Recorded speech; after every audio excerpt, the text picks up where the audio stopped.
Assalamualaikum warahmatullahi wabarakatuh. Selamat pagi semuanya, semoga selalu sehat.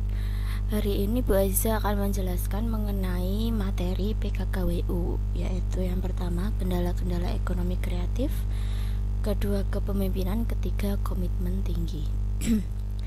Yang pertama,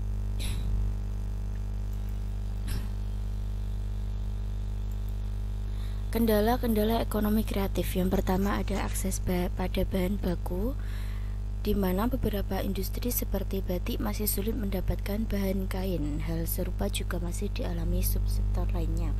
Maksudnya kita membuat pabrik, semisal membuat usaha, tapi bahan baku yang kita gunakan terbatas seperti itu. Jadi itu merupakan salah satu kendala. Yang kedua, teknologi, pemanfaatan teknologi yang masih lemah. Kita pada zaman sekarang, pada industri 4.0, yang dimana semua serba digital, apabila kita tidak bisa memanfaatkan teknologi akan ketinggalan. Yang ketiga, permodalan. Selama ini ekonomi kreatif belum diakui sebagai ekonomi produktif. Karena apa? Ekonomi kreatif dia hanya bukan pada produksi besar atau produksi massal, jadi dia hanya pada pembuatan 1, 2, 3 produk seperti itu. Yang keempat, perlindungan hak cipta. Saat ini pembajakan masih menjadi masalah serius. Jika selisih harga antara produk asli dan bajakan sangat tinggi, maka potensi kerugiannya juga tinggi. Jadi banyak sekali produk KW bajakan seperti itu yang kepengurusan hak ciptanya kurang itu. Yang kelima, ketersediaan ruang publik. Masih diperlukan banyak ruang publik untuk memamerkan, memperjualbelikan dan menjelaskan karya-karya kreatif. Jadi tidak ada ruang untuk mempromosikan sebuah produk ini atau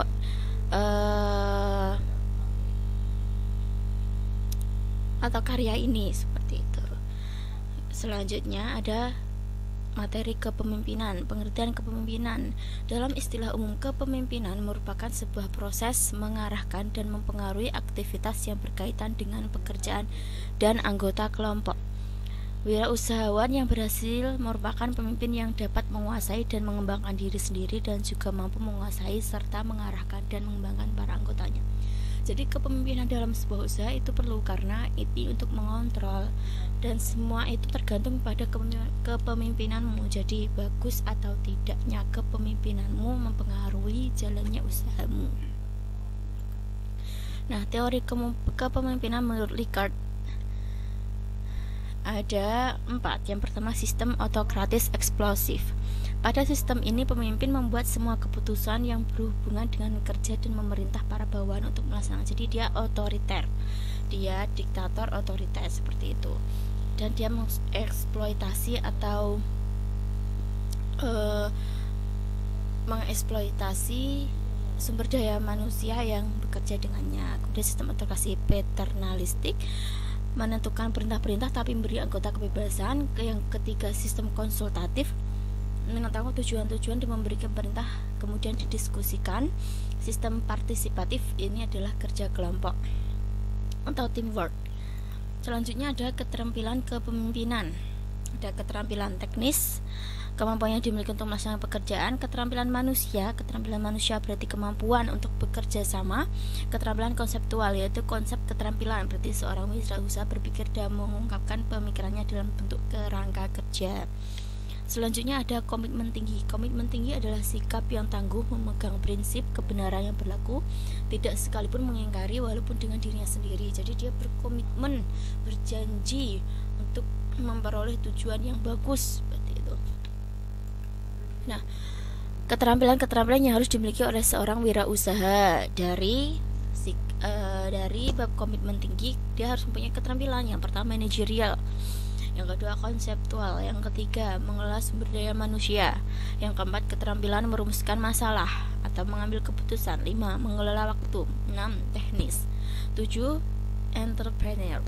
Yang pertama, manajerial, mengorganisir atau mengatur seperti itu. Yang kedua, konseptual, visi dan misinya jelas, rancangannya jelas, kerangka kerjanya jelas. Yang ketiga, human skill, dapat memotivasi.